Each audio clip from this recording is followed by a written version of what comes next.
Hello, I'm Mother Creepypasta, and welcome to my first episode of my new series, After the Trial. Here I'll be telling you about horror stories come to life, about the people who were involved, and where they are now, after the trial. In this first episode you'll be learning about Andrea Yates, a mother of 5 who suffered from mental illness that led to an extreme case of postpartum psychosis.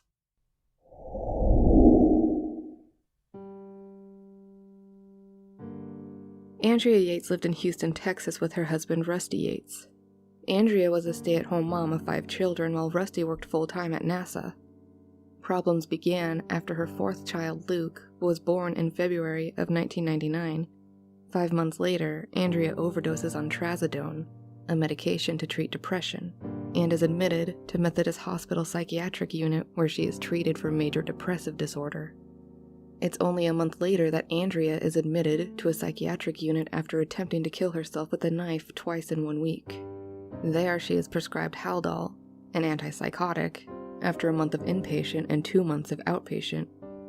In the spring of 2001, she is treated 2 separate times with heavy antipsychotics. In June of 2001, Andrea's doctor discontinued her prescription of Haldol. It's only 2 weeks later that Andrea murders her children in the throes of postpartum psychosis by drowning them one by one in the bathtub. She then calls her husband to come home early and police to tell them of her crime.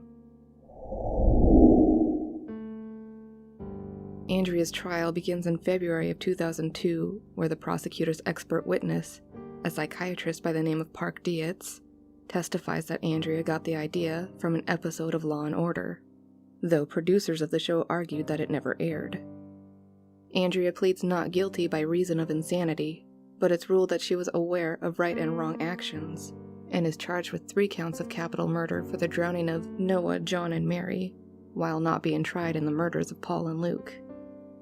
After the trial in 2002, the Yates Children Memorial Fund is set up in honor of the children and to raise awareness of postpartum depression and postpartum psychosis. Over the next 2 years, Andrea is put on suicide watch twice for refusing to eat, while her attorney George Parham files an appeal, and her then-husband Rusty Yates files for divorce after coming to terms with everything. 6 months later, the Texas First Court of Appeals reverses Andrea's conviction, and 3 months later, in March of 2005, the divorce is finalized. In January of 2006, Andrea pleads not guilty by reason of insanity for the 2nd time, and is admitted a month later into Rusk State Hospital for psychiatric treatment. In June 2006, Andrea's retrial begins, and she is found not guilty by reason of insanity, where she is then ordered to a mental hospital. 6 months later, Andrea is transferred to Kerrville State Hospital in Kerrville, Texas, and it is there that she resides for the last 10 years, and where she will most likely stay for the rest of her life. According to her lawyer, she is said to be doing remarkably well, and follows the Yates Children Memorial Fund services diligently. She's said to be very happy that some good came of her children's deaths. She makes a petition in 2012 to start going to church outside of the hospital, but is denied.